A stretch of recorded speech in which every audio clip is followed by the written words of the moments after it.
This summer, we've been exploring wheat beers like we've wanted to do for so long, getting to review some excellent, big wheat beer brands that we haven't been able to get to. And so this opens up a whole bunch of questions. So many questions about wheat beers that we haven't tackled yet.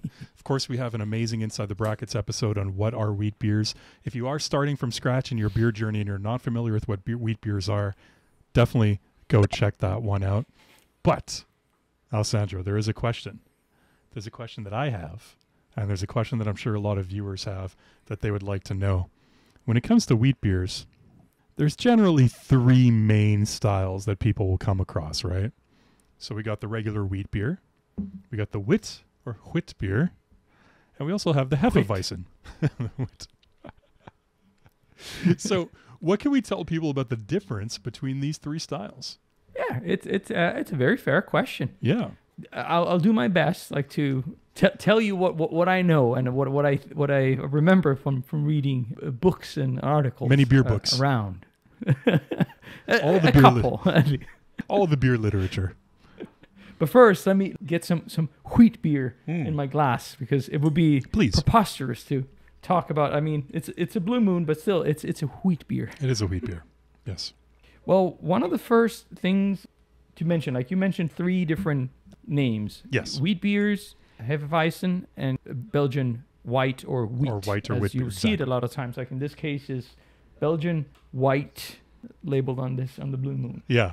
So I would say first thing is wheat beer is a generic term to refer to any kind of beer that uses as an adjunct wheat, because beer as an adjunct, so as an additive. Exactly, because beer is normally made with barley as a main component, main grain. It doesn't have to be only that, but usually any kind of grain that is not barley is usually referred to as an adjunct. So in that case, like we're talking about wheat beers using wheat as an adjunct. Yeah.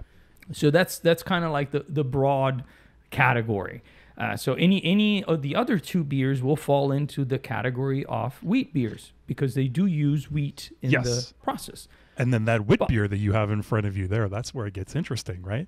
Because there are two other adjuncts that they add into there, two other ingredients that they throw in that make it special and make those wheat beers recognizable. You are absolutely right, my friend.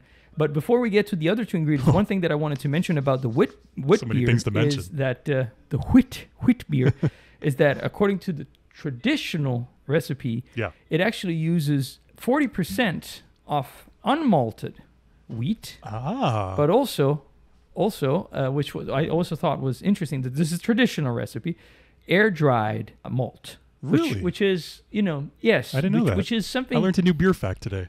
Yeah, and I thought it was interesting to mention this, because obviously that's not necessarily the way a lot of the wheat beers today are made. They could be.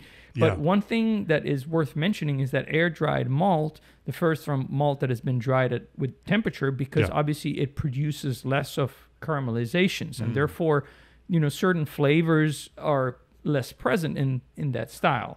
It's a very difficult style to brew, regardless of how you do it.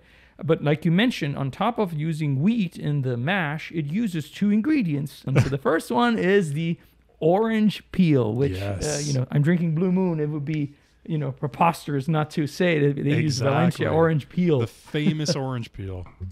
There's a second one that most people would never guess unless you read the can or the bottle. You would never guess that this ingredient is in there. It's a strange one, isn't it? Right? Like it's coriander. But it's an interesting combination, like orange peel, like which obviously can be used in different proportion, different style. But then coriander, which is the spice that adds this completely different dimension, almost like a floral component to those beers.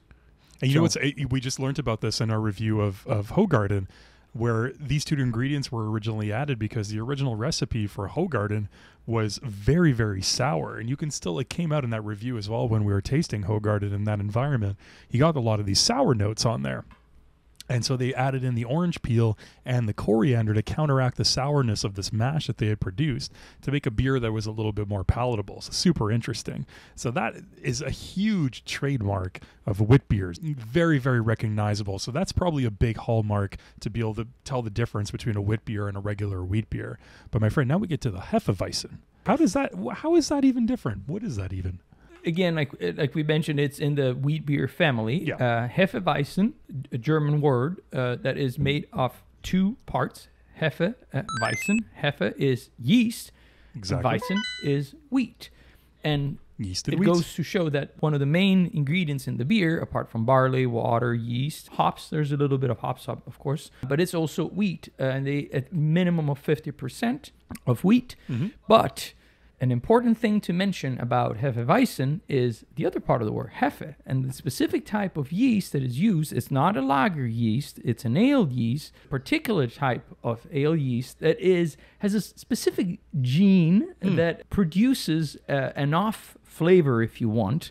It actually is called, like, if I'm not mistaken, it's called POF. The gene is called POF. So phenol off flavor, and the phenol has like this flavor that we recognize a lot as bubblegum, banana, clove. Like it has like a little bit of more on the clove side. Like that's the main. But that is a trademark and an important characteristic when it comes to Hefeweizen, because like the word says, it's 2 parts. It's not only the fact that it's wheat, but it also uses a specific type of yeast. And we all very well know how nice they taste, especially during the summer. They have a nice refreshing taste on a summer day. So nice. Well, there you go, my friend. Thank you. And I must say, the longer that your beer beard gets, the wiser you do become.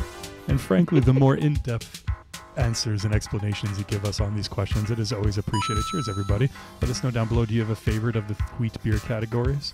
Let us know what your favorite is down below. And whatever you do, don't forget to close your wheat beer brackets.